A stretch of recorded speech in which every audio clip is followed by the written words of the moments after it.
All right. Hello everyone. Thank you very much for being here today. This is a second part of the new members presentation that we usually host every month with the new members that joined us or that joined the BGA this month. So, as a very brief introduction, the BGA is the organization committed to promoting blockchain within the gaming industry. We have well over 300 members, probably more than 300 members of now. It's going very fast. So very excited to be here. Hopefully you'll have a good time. We'll present 6 projects today. So without further ado, let's start with you, Vladan. Hi everyone, my name is Vladan and I'm the CEO of COSMICFACTIONS. So pretty much what COSMICFACTIONS is, it's a gamified infrastructure focusing on external Web2 games actually, and creating a solution for them easily to develop or deploy actually on the Web3 space. And also we're creating the solutions for developers to easily create their own games. So pretty much why did we actually came up with the idea for COSMICFACTIONS? Where with current state of the Web3 gaming space, we see a lot of games focusing on the play to earn aspect and really totally forgetting about the fun to play aspect, which is quite important in gaming. And another thing is that if you look at Web2 actually, there's only a handful of games that manage to maintain their user base over an extended period of time, such as World of Warcraft, League of Legends, Fortnite more recently. The majority of games will be just being played for a certain period of time, after which their user base will decline quite a lot. And this creates the issue that it's hard to implement a talked lifespan of a game. So with our solution, actually, instead of tying ourselves to a single game, we're building this huge library of games tied all together to the same ecosystem. And with this, actually, this isn't based anymore on a single game, but actually on a whole game library created by us and by externals. With the play to earn aspect, we won't really have a play to earn aspect. We're basing ourselves more on what we saw in the Web2 space, for example, with the freemium models and so on. So everyone is free to play. You can pretty much spend your time, improve your characters and so on, or you can take the shortcut and do that. This is just a more sustainable model to do, especially after we saw how the majority of play to earn games actually performed after a certain period of time. The other thing is that all the games deployed and developed on our platform will be tied to the same ecosystem, which means that they share everything common. And with this, we're just creating a bigger ecosystem and not really tied to this single game, and making it with this more sustainable. One other thing is that you won't be actually tied to a certain style of games, actually. You'll be able to build games from 2D, 3D, voxel art, pixel art, high poly, low poly. So pretty much free to build whatever you want. There's really no restrictions which types of games you will be able actually to build or deploy on our platform. And the only thing actually you need to do is make sure that your game is fun to play. So this is why we have the Planet Emporium, which is basically a DAO created by everyone who owns an avatar and is a player on the platform.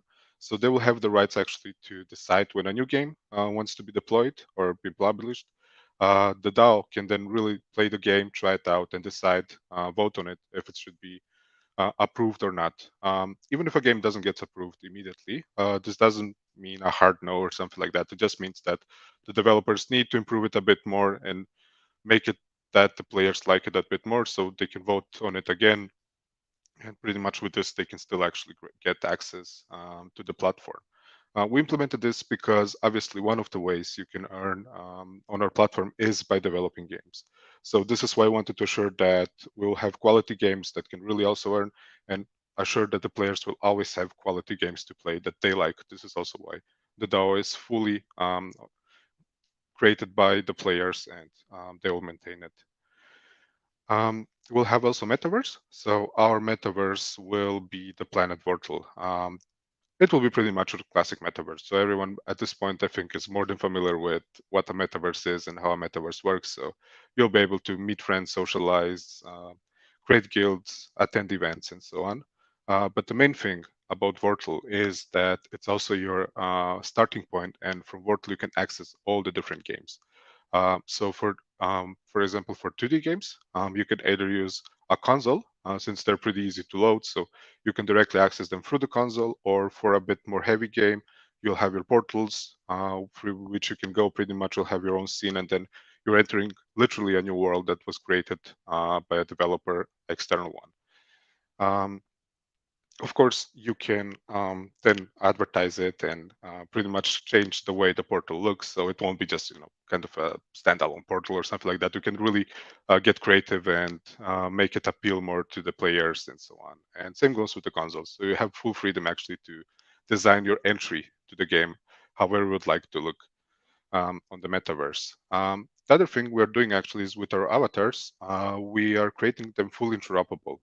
There will be cross-chain and cross-platform. So pretty much with cross-chain, I think everyone is familiar what that means. So you'll be able to swap them between chains, but cross-platform is that you'll be also able to use them on external platforms, games, metaverses, and so on, independent of the game engine. So we will actually support 3 different game engines, which are Unity, Unreal, and the Godot engine. So pretty much as long as a game is built on those engines, at some point you'll be able to access it with our avatars. This will take some time. In the beginning, we'll support the bigger platforms and metaverses out there, also our partners, and over time we'll just expand it more and more. It's just that some games are using, even despite using the same game engine, they might have some changes in the technical specs and so on. So it just takes time to build out this accessibility for all the other platforms out there. And just a few words to Godot, since Godot is the engine we're using. So a lot of you probably didn't even hear about Godot, or pretty much wondering why we decided to go with the Godot engine. Well, there's a couple of reasons. Godot is the 3rd largest game engine right now. And since we're building the solution to enable Web 2 games to easily deploy on Web 3, it was important for us to create a relationship to one of the bigger engines. And we managed actually to set up a really good collaboration with Godot, and also with one of the co-founders, Aaron Mansour, who joined us as a co-founder. But also the reason is that Godot is a lightware software, which means that it gives us a bit more power when building on the web, pretty much in terms of scalability. And the second or the third thing is that Godot is actually getting quite a lot of traction in the recent years. So you can actually see here on the screen, in terms of 2D and 3D games, it was even voted higher than Unity and Unreal. On the VR part, it's quite new on Godot, so you don't really have votes or not enough votes on it right now, but we actually already developed the VR part as well, and I can say it's really smooth, and we had absolutely no issues whatsoever. I just added some screenshots so you can have a feeling how it will look like. So this is actually the current state of the metaverse. You can see actually how it will look and how it will feel. Keep in mind it's fully built on Godot, so you can also see how powerful the engine actually is. Those are the drag and drop tools. You'll be able actually to create a game only by using those. The game developers among them might even know this. Pretty much it's quite familiar to some existing tools that they are. We just really wanted to go with the aspect, so make it as familiar as possible to everyone. And pretty much this is how it will look like when you enter a game. So this is a console, and pretty much how you would enter a 2D game in this example here. And just some words to the tokens. So we'll have a dual token structure. We'll have the in-game tokens, which are mostly used as kind of game points. You can compare them to them. So those are the points you are earning by completing different achievements in games, pretty much playing, spending time in it. And with those tokens, actually, the in-game points, you'll be also able to get different items that you need actually for a gameplay to improve. On the other side, we have the start tokens. So you'll be also able to get the start tokens by staking your dust tokens, the ones that you don't use. And also the start tokens will be then used actually on the creators marketplace, which is pretty much like an asset store, fully built on blockchain, which means that we'll use only NFTs as assets. you'll be able to use them for different marketing activities on the metaverse, and pretty much everything that's happening on Portal will be then tied to the star tokens. And that's pretty much it. That's a quick introduction to Cosmic Factions. Okay, awesome. Thank you very much, Vladan. So I want to remind everyone who's watching, if you have any questions, you can send them as a comment. If you're either watching on Twitch, YouTube, or you can send a tweet as well. We can address these to the person who you want to ask. So if you have any questions, feel free to chat. Don't be shy. So everything's open as of now. Thank you, Vladan. And now let's move on to our next presenter, the next member, who is Itai from Digital Dogs. Itai, you ready? Yeah, always ready. Awesome. Hi, everyone. My name is Itai. I'm CEO of the Digital Dogs from Tel Aviv. And the Digital Dogs founded a year ago with a vision to solve emotional and social problems in virtual worlds. And let's have a look how it looks like. Just a second, I'll share my screen. Can you see it? Yes. Okay, cool. So while the metaverse and virtual spaces are an amazing place to be, to meet friends, to learn, to listen to concert, to meet with people, we believe that we see actually that in the early stage of it, it might be lonely and empty, while the user count is low and people are joining slowly. The existing users can feel sometimes that spaces are lonely and empty.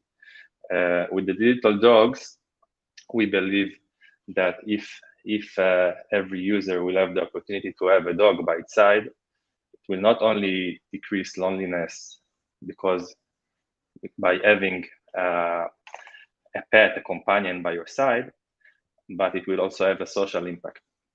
If you have a dog and I have a dog, these dogs maybe will open a window for a conversation between us, because these dogs will, like in real life, right? These dogs will, while we are meeting, will approach each other, and like each one of us knows in real life, it opens an opportunity, a window for a conversation between people. How we approach this?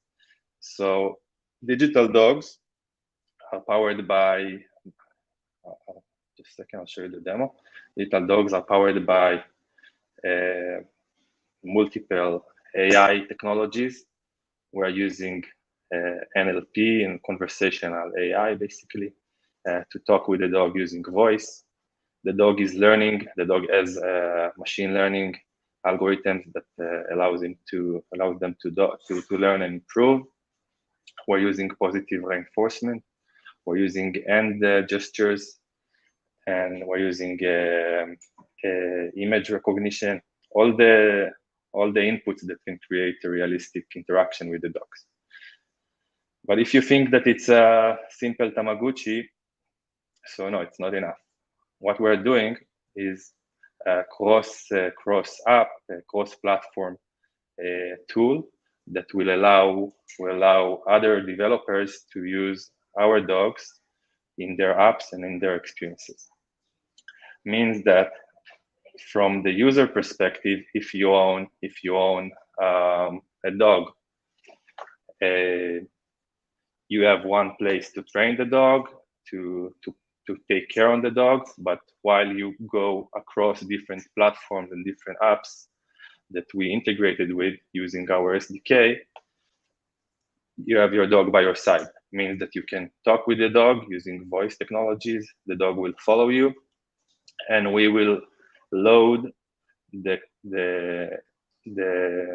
correct visual style that fits to a specific app and is linked to your NFT.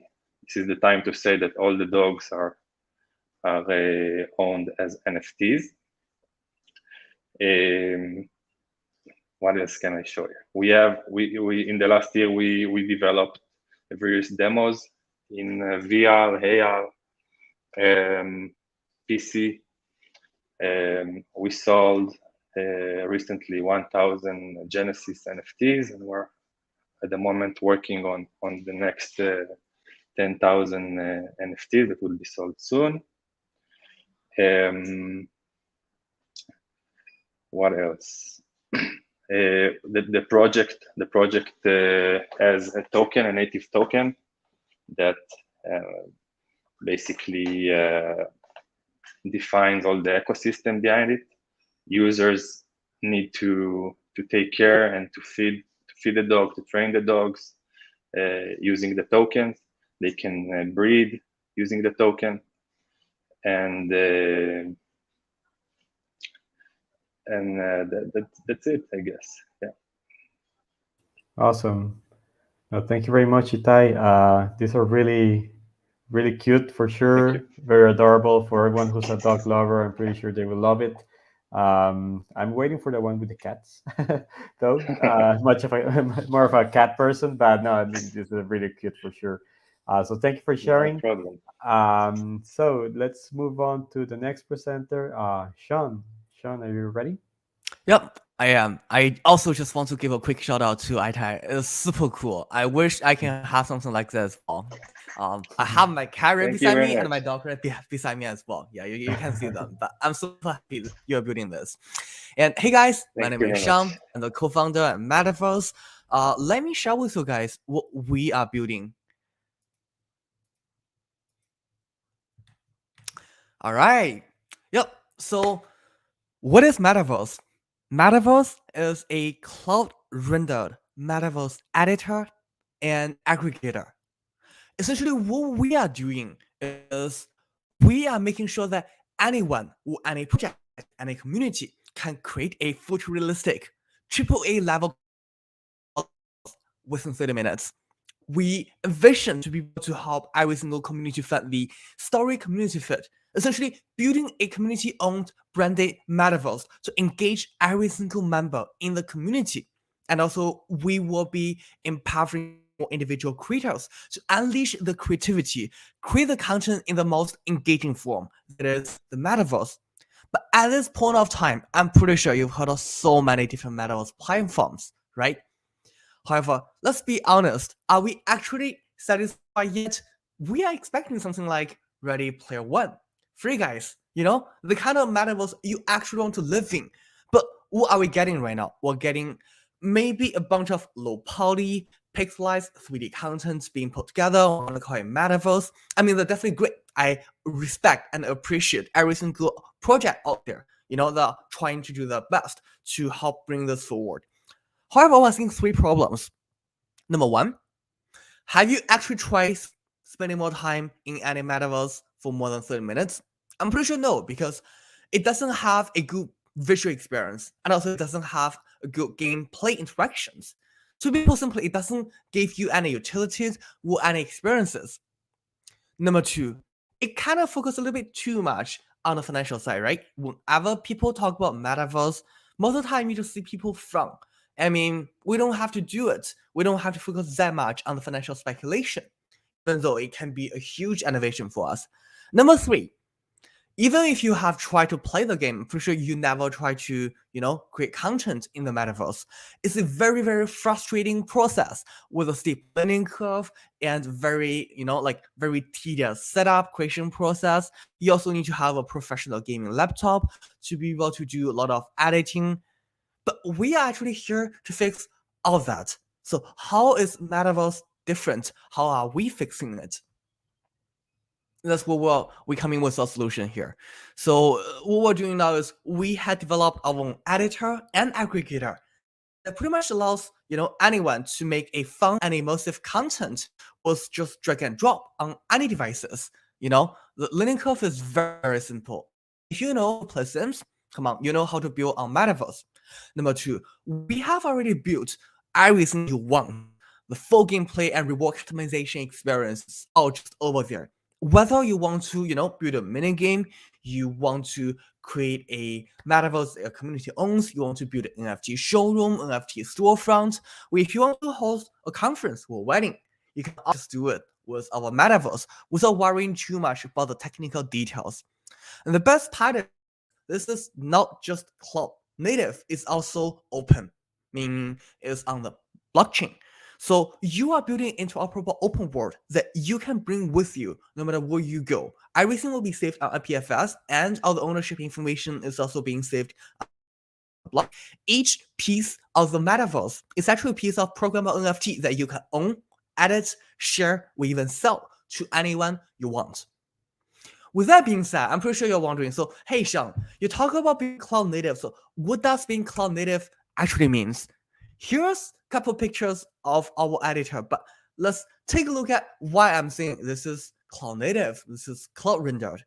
If you ever play any, fancy games, I'm pretty sure one problem you run into is you always need to have a very professional setup, with professional GPUs, with a perfect cooling system. And that's kind of the reason why we're now seeing a lot of good metaverse experiences, on the market.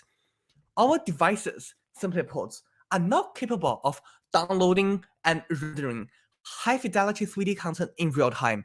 That's why we thought, what if we can do rendering both on the client side and also on the cloud? That's where the cloud rendering comes in. Let's take a look at one example here. Also, hey guys, if you want to chat, feel free to reach out to me on Twitter. I'm also based in Vancouver. Always happy to grab a cup of coffee with anyone who is interested in this topic. But let's actually take a look at what we built for one of our clients at the beginning of this year in Shanghai. This is a metaverse that you can enter on any devices, phone, PC, VR goggles, iPad, anything you want, without downloading or set up anything at all. You also don't have to worry about whether the device is kind of too old. Can you handle it? All you need is internet connection. And with one click, you can enter this metaverse. Think of it as a full movie that you can interact with every single object and every single character within it. You can also invite a couple of friends to join with you. And look at the fidelity, the texture, the lighting that we can achieve in the metaverse. And not even the most crazy part. The most crazy part is it's not just so simple to, have this experience. It's actually also simple to create something like it. The best way to understand what we can create is actually go to our Twitter, click on gallery, and you can see a list of different projects created by the community just in the past month. If you want to build, something fancy, something sci-fi, go ahead. You can do it just on the editor here. If you want to build, islands that floating in the air that belongs to a community, it might seem small. It's actually a huge place built by a DAO on a community. It's also token gated. They can grant different access permissions, different members in the community.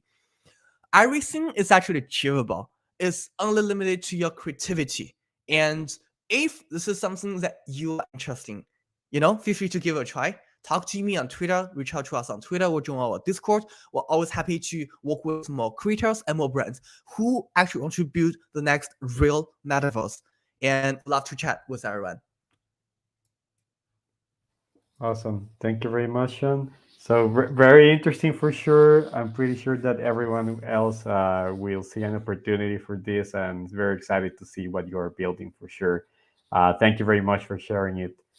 Thank you.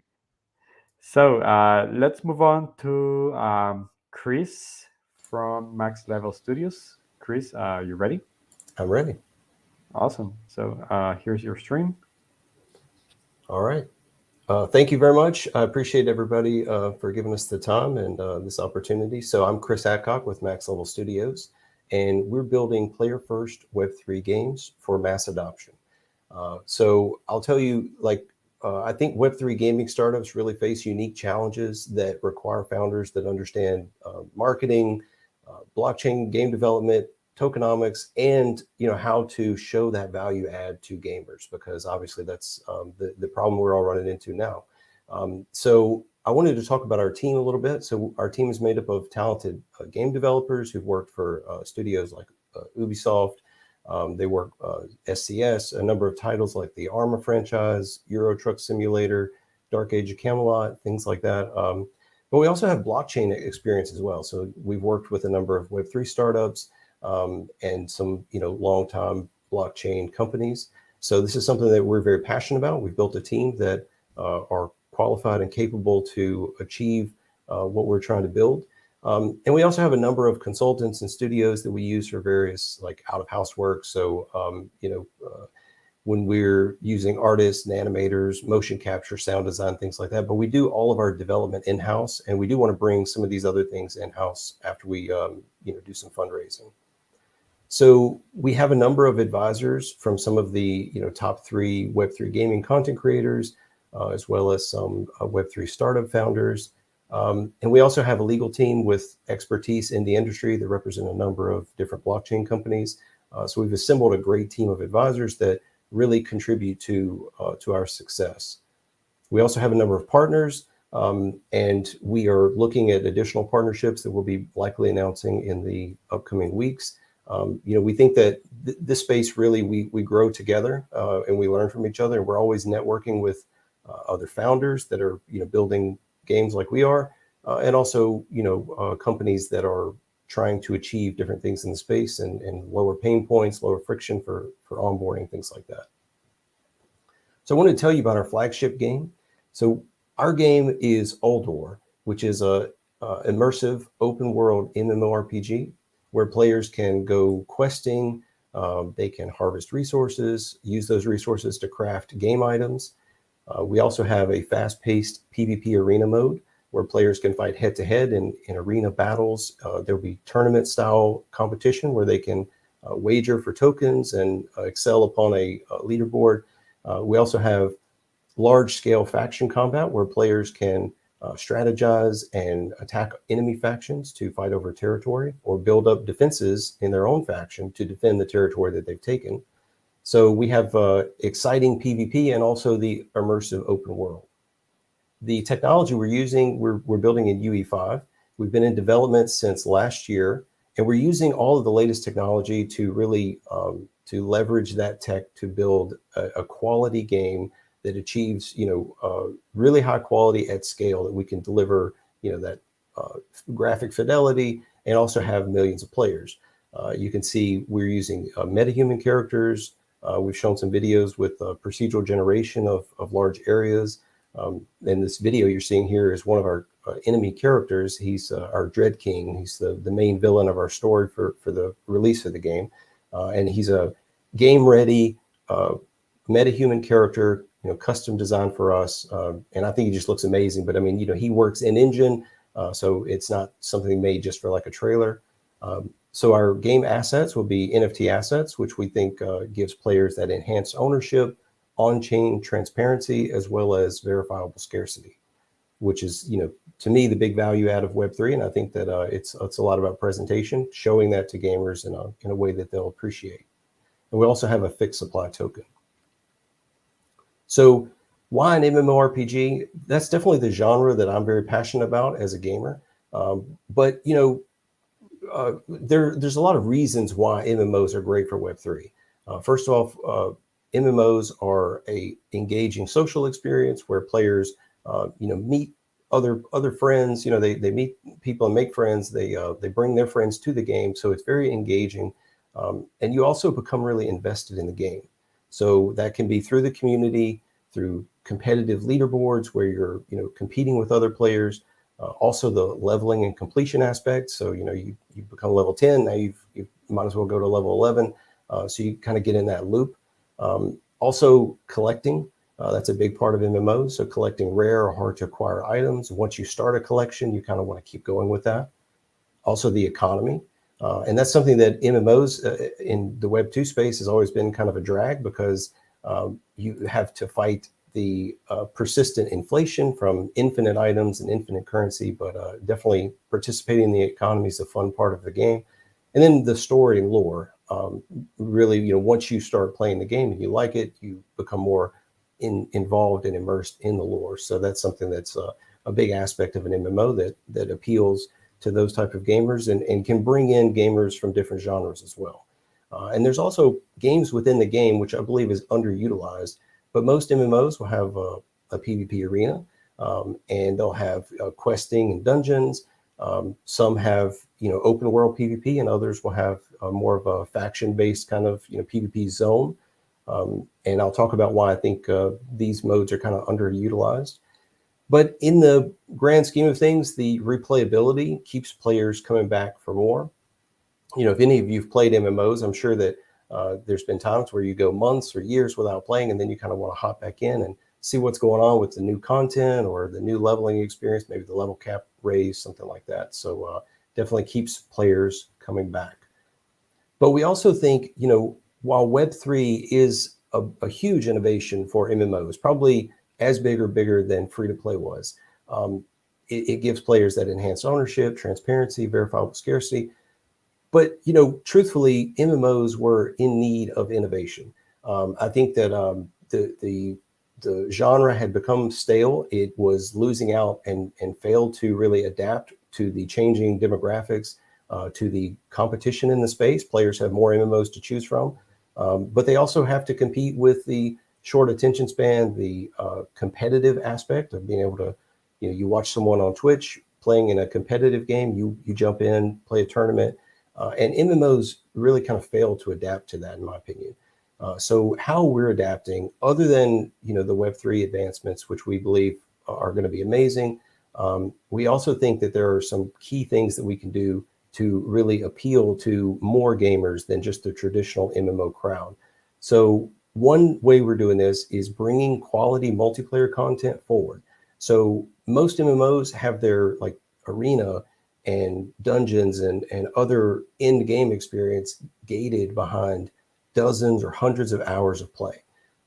So this is something we think we can bring forward to have an ungated experience where you can jump into a PvP arena on day one and be able to experience the combat, start participating in competitive leaderboards, and then you get drawn further into the game. So that's something that lowers the friction of onboarding. Also, veteran players will be more easily able to invite their friends to play with them, because that's a big complaint in MMOs. Let's say you're a max level, in World of Warcraft, and you want your friend to come play with you to play these amazing experiences. Well, now that friend has to invest these dozens or hundreds of hours to get to your level, or you've got to go and restart, create a new character and start from scratch. And it's not a good experience for either player. And then it puts pressure on the game to have players fast forward through content, skipping over, all of this amazing content that they created for that game experience.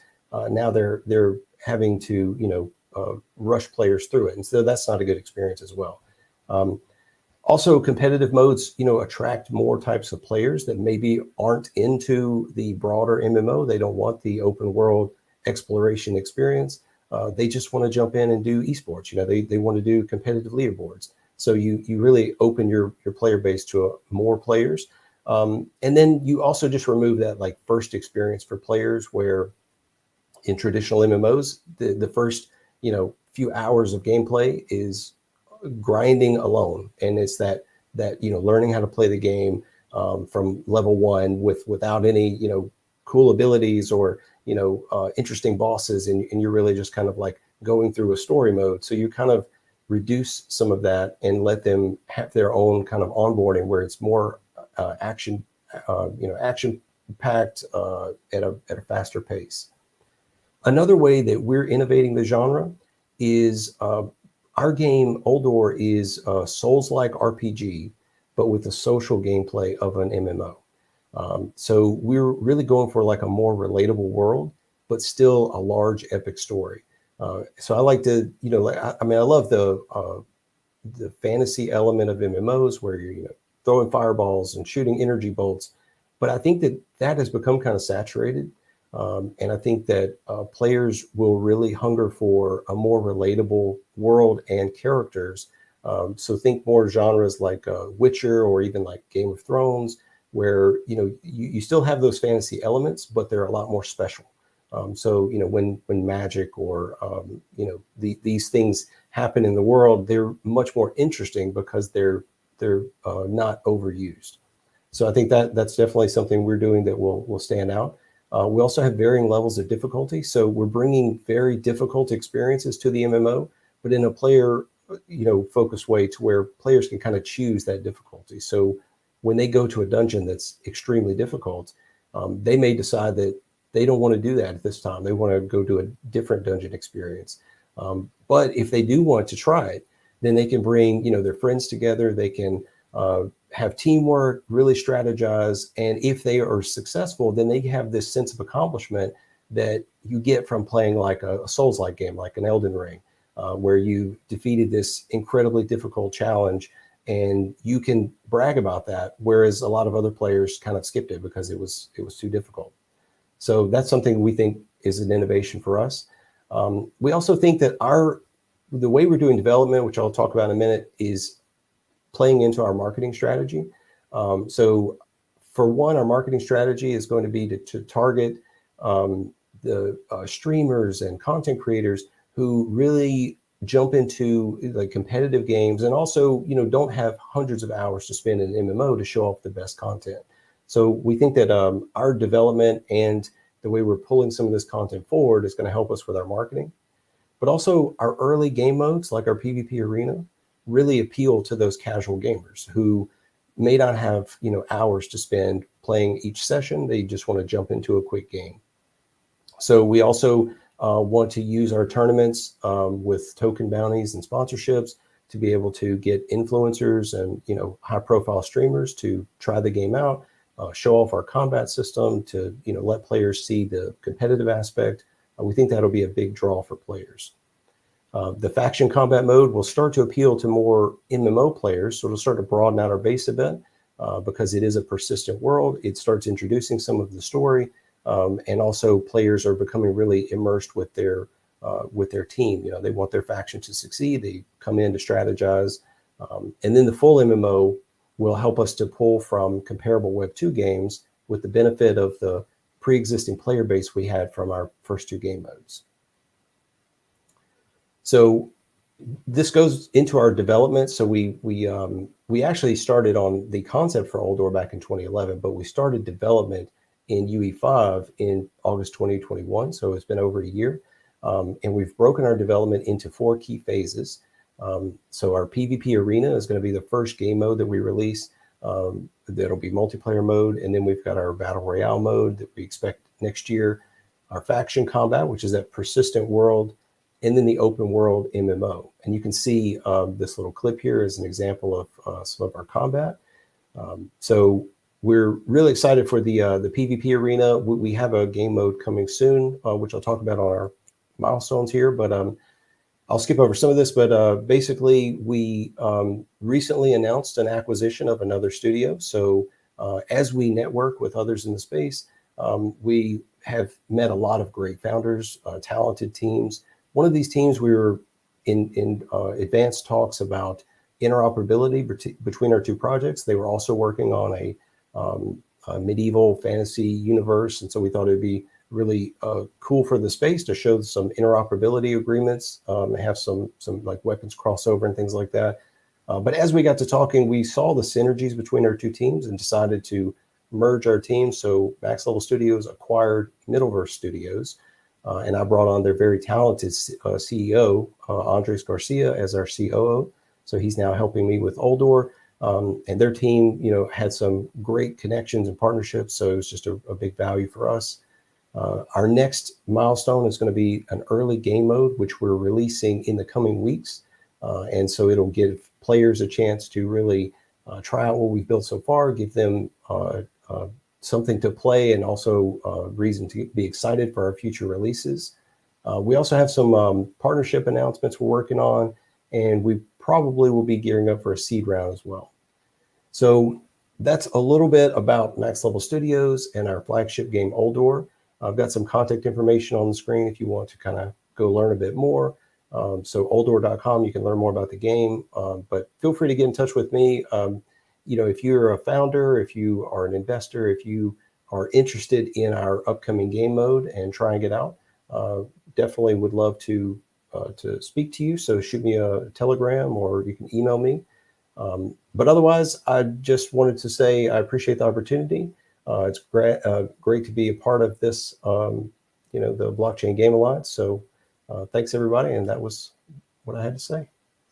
Awesome. Thank you very much, Chris. Very much looking forward to this game. It looks amazing. So, well, congratulations first for creating it, and yeah, very excited as well. Thank you. So let's move on to our next presenter, who is Aman from Metis. Aman, you ready? Yes, I am. Are you able to pull my slides up, please? Yep, there they are. Right on, right on. Here we are. Hello, everybody. I'm with the BD team at Metis.io. Metis stands for the Greek goddess of wisdom and prudence in Greek mythology. Our network's name is Andromeda, so welcome to Andromeda. Let's see here. So what is Metis? Metis is a decentralized economy platform built for business and community. What we are is we're a layer 2 built on Ethereum, making transactions super cheap and fast with a user-friendly experience. Our mission is to accelerate the transition of people to blockchain for open, fair, and decentralized business on Web 3.0. Our vision is to create an easy-to-use technical and organizational platform, making blockchain accessible to everyone and empowering both personal and professional lives. We launched our mainnet in November in 2021. We also, our founders had actually gotten together in 2018 and have been building the last few years that led up to our mainnet launch in 2021. Let's see here. And so our intention in relation to the gaming aspect is to create an impact in blockchain gaming. Games and gaming infrastructure projects and experienced teams, studios, people that are integrally involved, such as those that are, in the Blockchain Gaming Alliance, for instance, that are interested in pushing blockchain gaming forward. We're very interested in accumulating fun games that value the building of community around them. Obviously, this is a key ingredient for the success of blockchain gaming. I think we can all identify there was a lot of hype and a lot of stuff that had kind of populated within the gaming blockchain gaming industry this year, and for us to move forward and actually push this space forward, we really need people that generally are interested in bringing the soul of gaming to blockchain, which something that we monitor and we're very, very specific towards. That's what we're really looking for in terms of games and teams and infrastructure. Why Metis, do you ask? We're a fertile ground right now for games on our chain and our ecosystem. So there's not a lot of competition. We can highlight a great spotlight on your project and your team and whatnot. We are also tech agnostic. So we deliver the best up-to-date technology. We had initially started off as an optimistic roll-up. We have now transferred over to being what we call ourselves as a smart L2, which is literally, offloading some of the data from transactions onto decentralized storage later. I don't need to dive too much into the technicals, but what I can get into is that our entire goal is to have the best technology that helps make sure that transactions are super fast and super cheap on the back end. So that way users have a very seamless experience whether it's gaming or other aspects of blockchain. So like I said, we're addressing issues in blockchain gaming by focusing on integrally supporting teams. We are a robust ecosystem as well, introducing players and communities to products across blockchain. So gamers that are looking to get involved, we also have NFTs and marketplaces and infrastructure, and also strong DeFi protocols on our chain. How Metis supports its builders.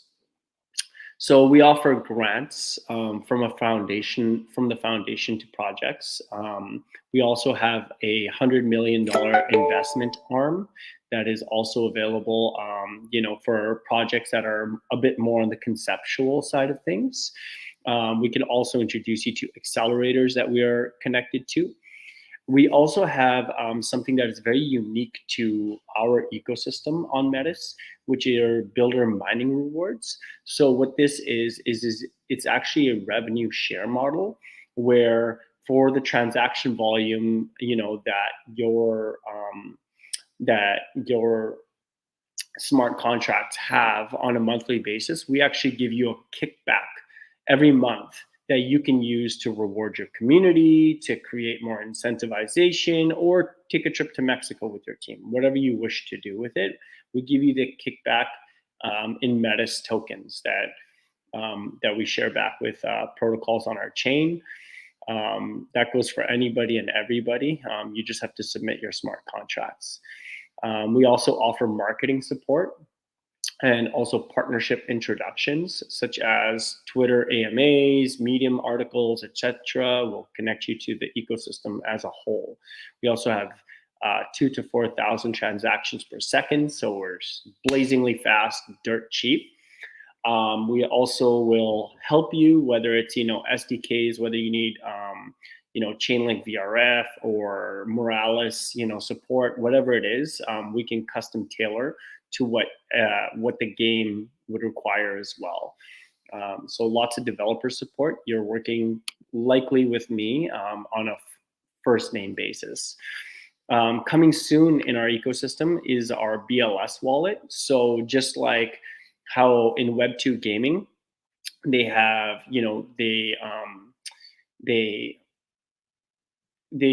like video game consoles are released first. That's not where you necessarily profit. You gain adoption and whatnot. So the interesting thing here is we actually front load we give you a capacity to front load transactions to attract users to play your game, to draw in a community and your user base. We also have an NFT bridge upgrade that's coming. So on that note, you'll actually be able to transfer over from mainnet entire collections of NFTs if you wish to for your game. We also have reputation power and soulbound tokens, so we can create leaderboards as well in order for people to be able to be involved in our ecosystem as a whole and gamify not just their ability to crush it in video games, but also how they interact with dApps in our network. We also have decentralized autonomous companies, which are our North Star, to be frankly honest, which is the ability of creating an entire Web3 economy so people can pretty much interact globally without any issues and create business from Web2 to Web3 and back again. So on that note, just as, like I said, that we are really interested on integral builders. We really do care. We see that this concerted effort when it comes to blockchain gaming is a cohesive piece.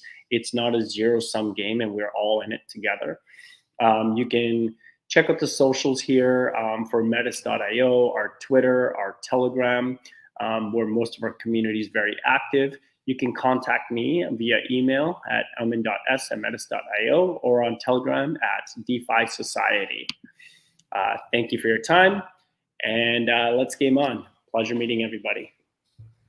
Awesome. Thank you very much, Aman. Well, very interesting for sure.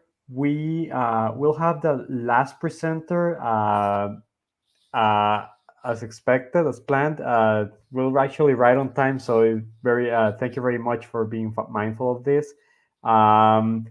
Jota, without further ado, are you ready to present? Yeah, it's cool. Awesome. Everyone, thanks for having the time. Super excited to meet many of you. Just sharing my screen with you guys in here. Quick background from my side. So I don't think I have met many people, but being part of the game industry in Brazil for 14 years right now. Most of my career I worked as a gaming publisher, both for Tencent Games, publishing a dozen different games in the region, and also for Electronic Arts, publishing FIFA in Brazil. For the last 5-6 years, I became a business partner and worked as a marketing agency for those guys as SVP of strategy at BGA, which is the largest esports production in the region, taking care of clients like Riot Games, League of Legends, Riot Games, Valorant, App Games, Fortnite, uh, Mountains, Mobile Legends, Bang Bang, Craftons, PUBG, Pokemon Company, Apex from EA, and so many others. Super excited to be here to present you with Base and the publishing capabilities we're bringing to the table, mainly helping gaming companies connect with Brazil and Latin America audience. Going to expediting here, guys. We're really close on time, but we mostly take the complex and make it simple, connecting game developers, influencers, and gaming communities in all Latin America. We started as a gaming guild back in November, and in 1 year we went from 7 full-time employees to 72 right now. And of course, telling the whole industry that we're ready to connect with Latin American audience is a bold move. So we really assembled a world-class of leadership team here. We have Vinicius Junqueira and Carolina Bongiori, previously directors at Garena, taking care of Free Fire in the region. Both Gui Barbosa and Natalia Bastos. Natalia was employee number one for ByteDance, and Gui Barbosa led all the gaming initiatives for ByteDance TikTok in the region. You have myself, have Renan Philip, former CEO of Immortals Gaming Club, and of course our co-founders in here, Mobile Matt and João Borges. Guys, gonna just expedite through the data about Latin America. And many times in my career, I have seen so many games failing to set a footprint in here. We have PUBG Mobile, for example, world's greatest battle royale, and in Brazil it represents like 12% of the MAU of Free Fire.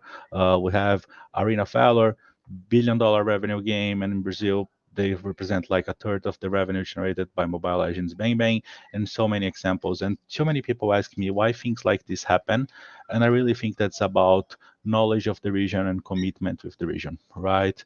The game is actually found success in here. Nothing happened by chance. They really invested to understand the region, their characteristics, and so on, right? And this is what we're bringing to our partners in the region, which is our suite of services, starting thinking locally for a full marketing funnel with our own CMI department in here, led by Vinicius Junqueira.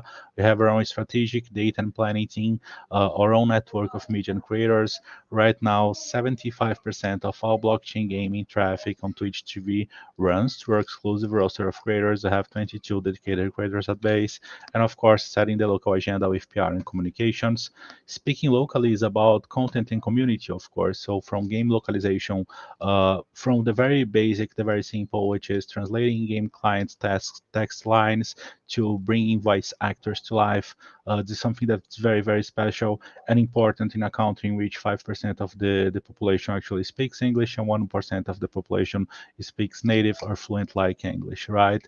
And having localization as well to keep the momentum, to keep people engaged. But localization goes way beyond that, right? It's like you have is localization from my perspective is having Haze as a Valorant character and so on. It's understanding local regional calendar. For example, Brazilians they don't even know what the Chinese New Year is. We have never celebrated Thanksgiving, but we are all in for Carnival.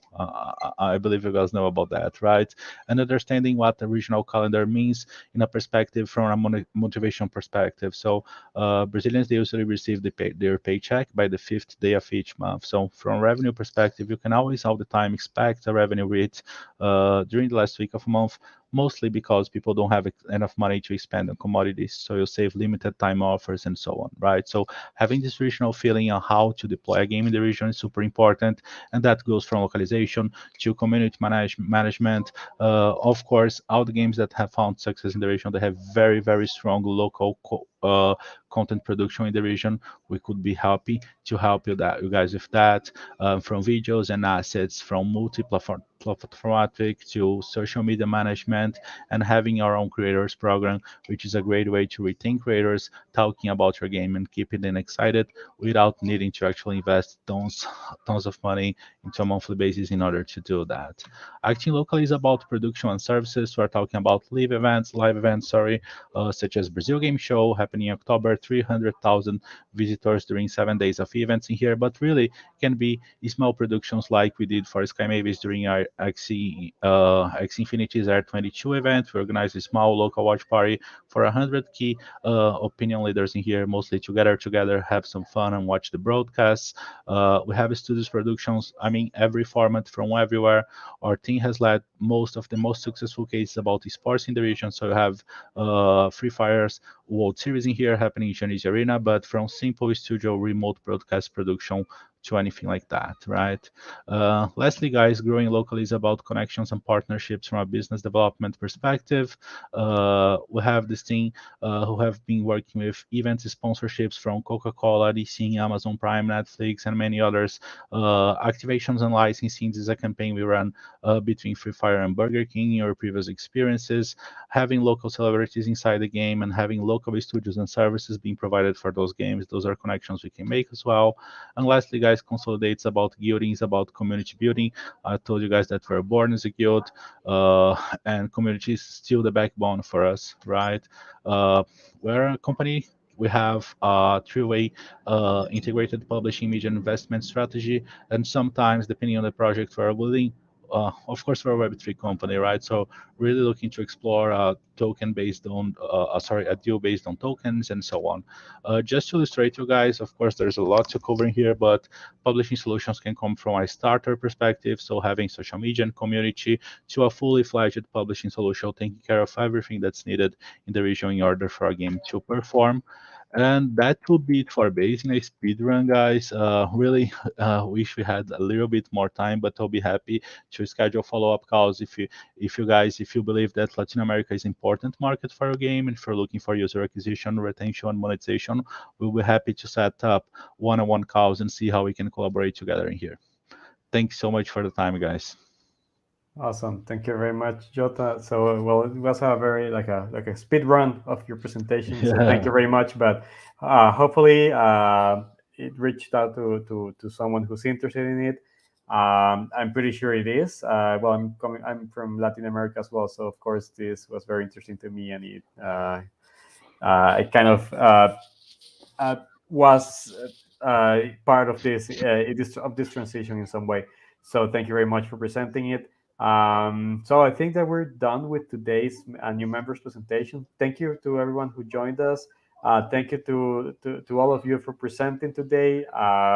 It's been these new member presentations are packed with new members. This is very good, so I'm very happy about it. And hopefully you all had fun. Hopefully we'll see you in some other of our events, maybe on a demo day, who knows. But thank you very much for being here today. So yeah, thank you for being here, and hope to see you next time. Goodbye. Appreciate everyone. Have a good one. You. Bye. See you. Bye, guys. Bye.